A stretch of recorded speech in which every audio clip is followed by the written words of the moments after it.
Today's show is sponsored by Kyrios Consulting. That is Kyrios with a Y, Kyrios. Real estate investing can be intimidating. That's why you don't do it alone. Kyrios Consulting gets you from no real estate to your first rental property. My friend Steve did it right here in New Hampshire, and he wants to help other Christians do the same. Visit consultingbykyrios.com. Again, that's with a Y, consultingbykyrios.com. No more excuses. The world needs more Christians with passive income, not more passive Christians. Make it happen. The link is in the description. All right, everybody, welcome back to the channel. You know, it is fantastic to be a father. It really is. It's awesome. I've got 4 sons, and it's just a lot of fun. It's a lot of activity. There's a lot of things happening. There's highs, there's lows, but overall, it is fantastic. And one of my favorite parts about being a father is you get to see your kids, experience the faith from a kid perspective. And, as Jesus says, of course, there's a lot you can learn from the faith that a child has. And I'll just give you a good story. My son is spending the week at day camp this week. And we were checking him in and all of that kind of stuff. And he was a little nervous about, he was hoping his best friend was going to be in his cabin. And my wife told him on the way there, hey, he might not be in your cabin, but you can still hang out with him. Don't worry about it and all that. Anyway, we show up, and it turns out his best friend is in his cabin. And he turns to his mother and he says, hey, Mom, I was praying along the way that I wouldn't be too sad if my friend wasn't in my cabin. And then all of a sudden, boom, here he is. He said it just like that. Boom. And man, that just makes you want to cry. Tears of joy. I mean, what a mature prayer too, because he could have easily prayed to God, hey God, please let my friend be in my cabin. But instead, he prayed that he wouldn't be too upset if he wasn't. And then he was. And so wonderful. It just like things like that, they warm up my heart. You know what I mean? In a completely legitimate way. My heart is completely full, and I'm not even kidding. I'm not even kidding right now. That being said. And then the other thing about being a father is you see kind of where the Sunday school answers come in, like you ask your kids something and, you just read them the answer, but then you ask them what's the answer. And they say, Jesus? You can see the Sunday school training kind of come into play with your kids. Jesus is the answer no matter what the question is, that kind of thing. And, and to be honest, you can certainly understand why Sunday school for children would be like that. You know what I mean? Because Jesus, it's all about Jesus, and Jesus is often the answer. So you might as well shoot your shot and say Jesus is the answer, And so, and so you can see that happening with children, right? But I have to be straight up with you guys. Like, there is nothing more disgusting than keeping that mentality into adulthood. Because when it comes to like the big spiritual questions about salvation and about sanctification and about these things, Jesus is the ultimate answer. We understand that. But sometimes, as adults, and even as children, we should start training our children this way as well, because, children will grow up believing and doing the things that you teach them. Sometimes there are questions that if you just answer Jesus, then you're not answering the question. And this is very frustrating sometimes. Like, I remember the guy I used to co-pastor with, he would have these sermons where there'd be these applications, and the application pretty much every single time was look to the cross. And that's fine as an ultimate answer, right? Of course, like a fundamental, philosophical, ultimate kind of answer. That's true. But also we need to do stuff, right? Like if somebody says, man, I'm really worried about my finances, and I don't have a job, and I'm in all this debt and all of this kind of stuff. I mean, what do I do? And you go to him and you say, look to the cross. You're actually not helping that person. That's actually not the answer in that moment. Now, that could be one of the answers, and maybe ultimately you get around to it as well, but there are also tangible things that you can do today that are actually better answers to that question. Like, dude, get a job. How about that? Whatever job you can get. Look, you need money. You haven't gotten the job you want, whatever. Go over to McDonald's, apply for a job, and start working. You're in a lot of debt. Okay, stop taking on. Don't get another credit card. Start paying off your debt. Like everyone's situation is different. So, I mean, these are just obviously examples. But there are things that you should do, and you can even draw them from the Bible. But sometimes you don't even have to. That you should tell these people. People need help. And when you say stuff like look to the cross, and that's all you say, it's not helpful. It's not helpful. And I wonder sometimes, I saw Matt Williams say, man, it must feel really good to say these pietistic nonsense things because they always say it and it's never helpful. And we always bring up the same, issues, but they keep doing it. It must feel really good. It must be like a real shot in the arm to feel good about yourself. Oh, just look to the cross. Preach the gospel. These are questions that are the answer when the question's appropriate, but sometimes they're not the appropriate answer because it wasn't the question. It's annoying. It's like when you listen to a pro football coach. A pro football coach never answers the question, right? So you ask him, why'd you go for on that fourth down? And they say, our running game was great, and he was really throwing the ball great. He's like, yeah, I got all that. Why'd you go for it on fourth down there? He's never going to answer. It's just so annoying, right? And you kind of understand why football coaches do that. It's annoying, but you kind of understand why people do it. But why do people do that with Christ? Why do people do that with Christ? I don't understand. You don't see Christ doing that. You don't see John the Baptist doing that. Sure, they talk about the deep spiritual things, but there's also actions that they talk about. There's applications, real applications that are actually helpful that they talk about.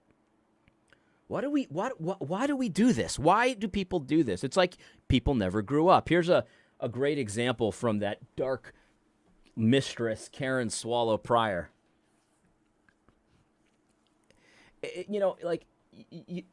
You have no expectations of Karen Swallow Pryor, but it's amazing when your expectations are so low. You feel like they can't possibly get any lower, and somehow she dredges the depths even further of how evil she really is. I mean, she's really evil. There's just no question about it. Here's a tweet from Ryan Duff. I don't know who Ryan Duff is, but I like to give people the 5 minutes of fame that they're looking for. Here's a sermon where not a sermon. It was a debate rather. And this is what it says. It's got Joel Webbin, and he's talking, and what he says is this. Actually, let me just play it. It's just a 12-second clip, and then I'll read you what his tweet says. Well, I don't think Jesus is. This is one of those statements that you don't want to come out of your mouth as a pastor very often. But I don't think Jesus is particularly helpful here. Okay, so a 12-second clip. Where essentially Joel Webbin says, I don't think Jesus is particularly helpful here. That's what he says. And of course, there's no context here. And but the thing is, even without context, you kind of know that this is probably explainable very easily, because he even says this is a statement you don't really want coming out of your mouth very much as a pastor. So Joel gets it. He understands that what he just is about to say isn't something you typically hear. And so you don't even have to know what the context is here to know. I mean, this guy still gets it, obviously. So here's what Ryan Duff says. He says, I'm inclined to believe this statement explains a lot of the problems with Joel Webbin's theology. Jesus is the Father revealed. If you're dismissing him, you have the wrong view of God. Whoever denies the Son does not have the Father either. And so Karen Swallow Pryor jumps all over this. This is a huge opportunity for her. She's been adding the eye of newt to her witch's brew. She's been mixing it up, keeping it over an open flame in her cauldron, and she all of a sudden sees an opportunity. Wow, I was about to prepare this potion, but this is easy. This is red meat to my idiots. And she says, when a man who claims to be a Christian pastor says he doesn't find Jesus particularly helpful, believe him. And so what you're supposed to do as one of her idiotic followers is to say, oh, Jesus doesn't really find, or I'm sorry, Joel doesn't really find Jesus that helpful. Yeah, Joel doesn't get it. I mean, he doesn't understand that Jesus is the Father revealed, and if you don't have the Jesus, you don't have the Father either. He doesn't get it. And so his theology is just all jacked up because he doesn't even get who Jesus is, because Jesus is the answer. Jesus is the answer. Now, anyone with a brain, anyone with an IQ higher than room temperature is going to understand that, and really, in order to understand if Joel really is a heretic, I actually have to know what this was regarding. Because it could well be that Jesus' statement here, whatever he's talking about, is unrelated to the issue at hand. And so that's why Joel is saying this, because Jesus himself is helpful. Fundamentally, of course, Jesus is the answer. But it could be that whatever they're talking about, it's unrelated to what Jesus was saying in this particular circumstance. Like, everything Jesus says is not appropriate for every single question. There are Jesus answers questions, Jesus talks about certain things, Jesus does certain things in certain contexts. And so if Jesus is saying something over here, but you want to relate it to the pedophiles over there about, the legitimacy of what they're doing, well, obviously, we understand that Jesus wouldn't be particularly helpful in that question. And of course, so you don't even need to know. You don't even need to know anything about the context to know I need more information here, obviously. And as it turns out, of course, there's a real answer here. Joel was talking about, they were debating Calvinism. And Leighton Flowers was trying to say that because Jesus was marveling at the faith of certain individuals, that must mean that there really is no sovereignty when it comes to salvation, because he was surprised. He was marveling at it. So Jesus was marveling at their faith. So obviously, Calvinism is a heresy, of course. And so Joel Webbin is saying, yeah, and he's even laughing about it because he knows what this is going to sound like, obviously. So he even makes a comment about it. And he says, yeah, I don't think Jesus' marveling here is really helpful to the question at hand regarding Calvinism, regarding sovereignty, regarding election. It's not, that marveling has nothing to do with this conversation. It's not helpful. But of course, I mean, witches like Karen Swallow Prior, they don't care about that stuff. They're just liars. They have the same language as their father, the devil. They understand that this is a great lie because it does sound bad coming out of a pastor's mouth. Joel even said so in the clip itself. He understands what it sounds like. So this is an opportunity for his enemies to say, see, Jesus, he doesn't even get it. He doesn't. Guess what, guys? Every statement of Jesus is not helpful for every question or thing that's being debated. It doesn't apply every single time. There are certain contexts where it's helpful, and in the other context, if you try to apply it, you're actually doing violence to the word of Christ. It's not helpful to do that. It's not helpful to do that. People do this kind of stuff all the time. Jesus told you to love your enemies. How can you be in support of the death penalty? Jesus' words, love your enemies, is not helpful when you're deciding whether or not to execute a murderer. That's not related. It's not the same issue. It's not the same context. That's not saying Jesus isn't helpful. That's insane to think that. And Karen doesn't think that. She's a liar. She's just lying.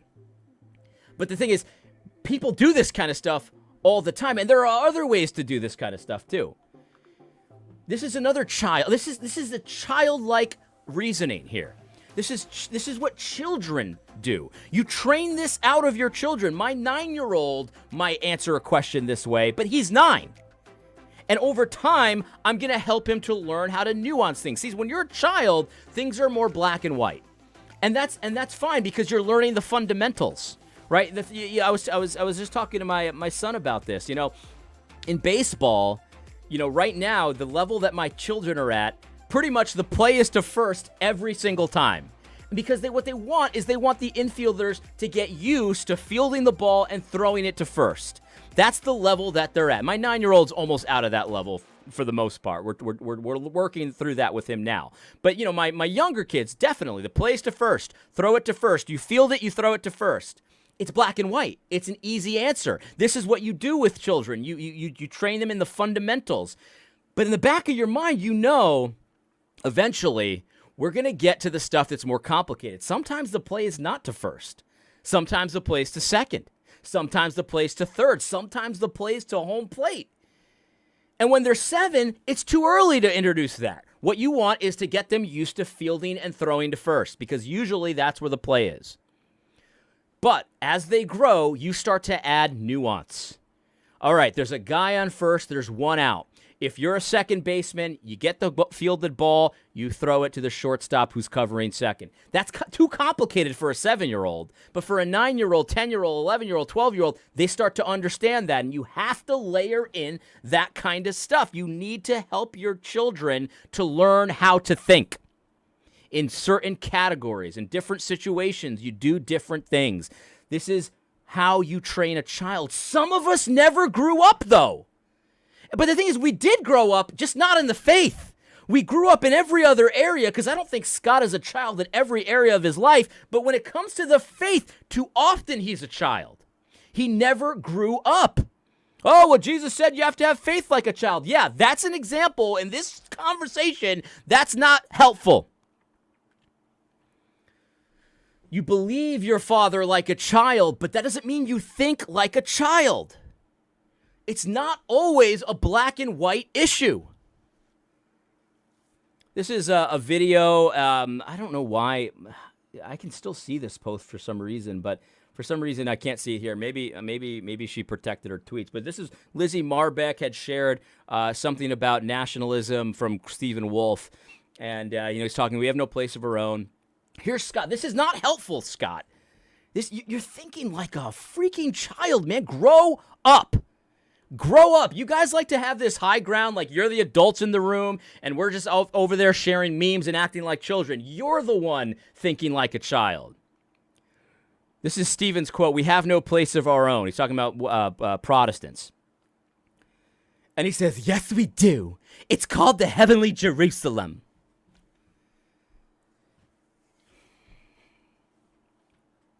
Like, what do you do with a guy like this besides make fun of him? I mean, this is embarrassing.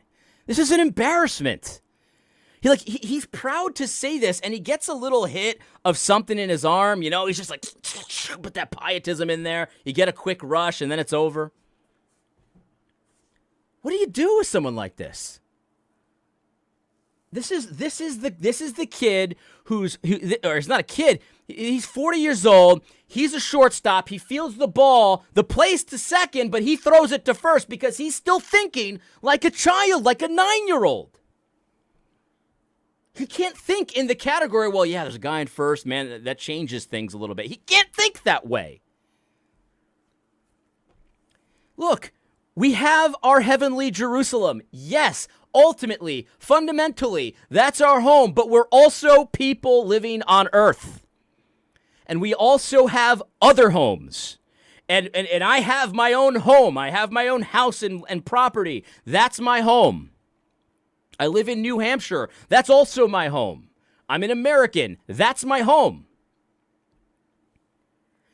It would be so... You would see how low IQ and retarded this is if you said, yeah, where's your home? And I'm like, oh yeah, I live in Keene, New Hampshire. And he's like, heavenly Jerusalem is your home.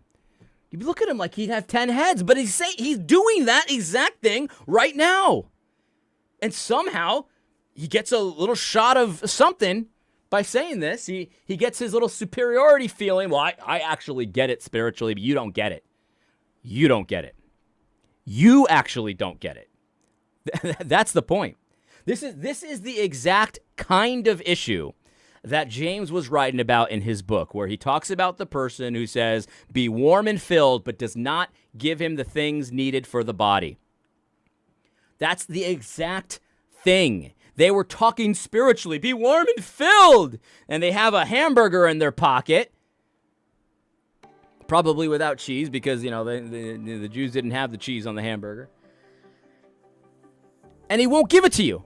I'm hungry. Be warm and filled. You've got a burger, dude.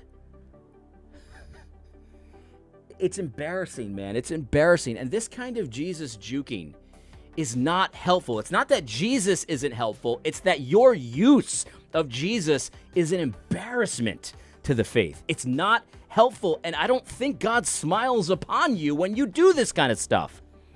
When someone comes to you looking for help, man, I'm looking at porn, I don't want to, how do I not look at it anymore? And you say, look to the cross! Look to the cross! And you've said it to him 100 times, and he's like, yeah, I get it, but I need some strategies here. Look, ultimately, yes, look to the cross. I get that. We all get it. But that's not the question being asked. He's looking for strategies here. He's looking for practical advice. Things that have worked for you. That's what he's looking for. I don't think Jesus smiles upon you when you use him in that way. When you abuse the text. When you just give these pious-sounding rhetorics out there thinking that you're doing the right thing, but you're actually not doing anything. I think, in fact, that you can find examples from Scripture where Jesus condemns that kind of behavior, where you think just because you're praying and using all these words that God hears you. He doesn't care what you say if you're not actually doing any. It's frustrating, my friends. It's frustrating. Sometimes the Sunday school answer of Jesus is not helpful. We've got to learn how to think like adults in the faith as well. In the faith as well. It's embarrassing, man. It's a Scott and Neil. You should be embarrassed by this. And it's not you being persecuted because you're just too focused on Christianity. You're not focused on Christianity enough. You're focused on sounding like you get it, but you don't get it. You don't get it. That's not what Stephen was talking about here. He was talking about nations here on earth. He understands the heavenly Jerusalem, but he also understands what life is like here on earth, and that God actually cares about how life is organized and lived here on earth as well. He cares about that. He's got things to say about that. And when you say, yes, we do, it's called the heavenly Jerusalem, so I guess, whatever. It's just complete nonsense, man. It's complete nonsense. And then, of course, the political thing is it's very complicated for people. And I'm not going to talk too much about this. We're just about done here. But, of course, people want to be pure in their politics. The Republican Party is no longer anti-abortion or whatever. I don't even know. I didn't read it. I don't care. Okay, I really don't care. That's not what I want to talk about today. I do care, obviously, but that's not what I mean. That's not what I want to talk about today. What I want to talk about today is that politics is rarely ideal. In fact, Isker, and I think it was him, and he liked this tweet, so I think he agrees that it was him. One time he said something that really helped me out, and I didn't used to always look at politics this way. I used to be one of these purists, one of these idealists. If you're like that now, I totally get it because I used to be there, and I'm not mad at you. I totally understand why you're like that. I get it. But this was very helpful, and it was something like this. He basically said politics is always and only a decision between options. Okay? It's always a decision between options, and not every ideal option is always available at any given time. And so you have to consider that my ideal choice is not happening. It's not available. I have option A, I've got option B, maybe I have option C, and none of those are ideal for me. None of them. But option A is really terrible. Option B is okay, better than the option A, and option C is, far out there, not really realistic. So what do? That's the game. That's the game. Option B is obviously better than option A. Option C is a non-option, really. And so option B is a completely legitimate and it makes sense choice. Because if you go with option A, things are way worse than they would have been. If you go with option C, things are way worse than they would have been. If you go with option B, things aren't ideal, but they're better. That's what politics is. It's not an ideal situation. It's not an ideal game. And I want you to really wrestle with that, man, because that's how life is. That you got to deal in reality. You can't be living in this ideal universe that doesn't exist. We don't have an ideal universe in some ways. We have the universe that we've been given. And so you've got to work with less than ideal circumstances. And you do this all the time in your life. You do this all the time in your life.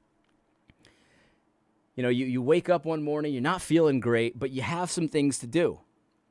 And now you've got to figure out how to do those things while you're feeling less than good. And so that might mean you have to adjust how you approach them. You might have to adjust the order of them. You might have to adjust the intensity of how you do things. But you do this every single day. You see this with sports teams too. You know, there are some players that, you know, they really are great, but they're only great in ideal circumstances. When they have when they're ahead in the count, you know, it's 3-0, 3-1. They can get big hits in those situations. And then but when they're behind the count, they're just completely lost. When there's 2 outs, 2 strikes, they're completely lost. And those players are so frustrating to watch because it's like, man, I know you're good. Why can't you produce when it really counts? They're they compile stats, but they can't produce when it really counts. We all know players like that. We all know teams like that. You might say the Yankees are like that right now. Like the Yankees started off the season so well. Everything was clicking. Everything was going great. And they hit a little bit of adversity, and the wheels have fallen off. They can't win a game. Everything is wrong. The entire team is wrong, with the exception of Judge and Soto. They can't win a game. I'm not one of these Yankee hater Mets fans. I like the Yankees. It is kind of funny to watch them struggle, but I like the Yankees.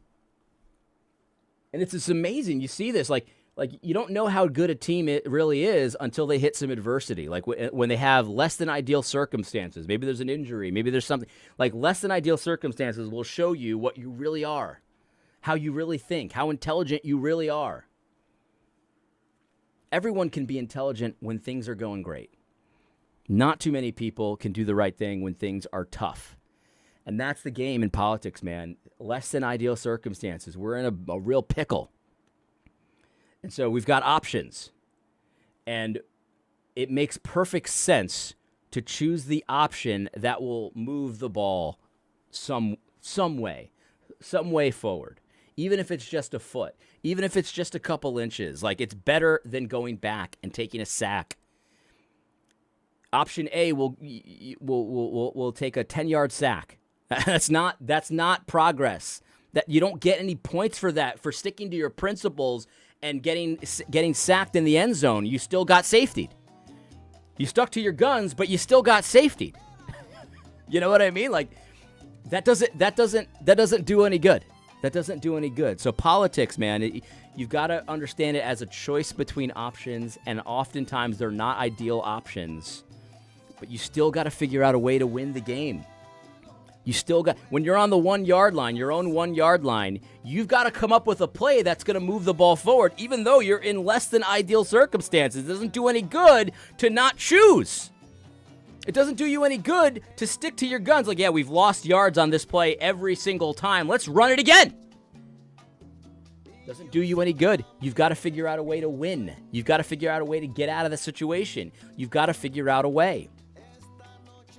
And I think a lot of people are tempted to say, let's just take the sack, and then, you know, everyone will see that our team is in a complete disaster, and they'll eventually wake up, and then we'll sign all these great players. Like, that's not how it typically works. You play to win the game. You play to win the game, not the future game. You play to win the game that's in front of you, not the eventual future game that's really, it's just in your mind. It's just in your mind where that game exists. Anyway. That's all for today. We really desperately need to learn how to stop thinking like children. Like the Karen Swallow Prior Jesus juke is just absolutely such a good example of it. But it's just it's really obvious because she's just a liar. But that kind of thing with the Scott O'Neill thing, it's the same kind. It's the same kind of thing, and we've got to get away from that kind of stuff, man. Yes, Jesus is the answer, and when someone's asking the ultimate questions and the foundational questions, sure, Jesus is the answer. But sometimes when you try to push the conversation into those ultimate things, when that's not really what's being asked, when the person says, "Hey, I'm in financial trouble. What do I do?" and you say, "Look to the cross," I don't think Jesus smiles upon that. That guy's asking for help. He's asking for a hamburger, and you're sending him off saying, "Be warm and filled," when there's burgers in your pocket. They have to be McDonald's burgers because they have to be wrapped up. It's the same thing. And there are harsh words for that kind of behavior. This kind of behavior should disgust you. It should disgust you. Not only because he's thinking like a child, but because this is what passes for spirituality these days. It's embarrassing. It's embarrassing. Hope you found this video helpful. God bless. Puro fuego es mi amor por ti.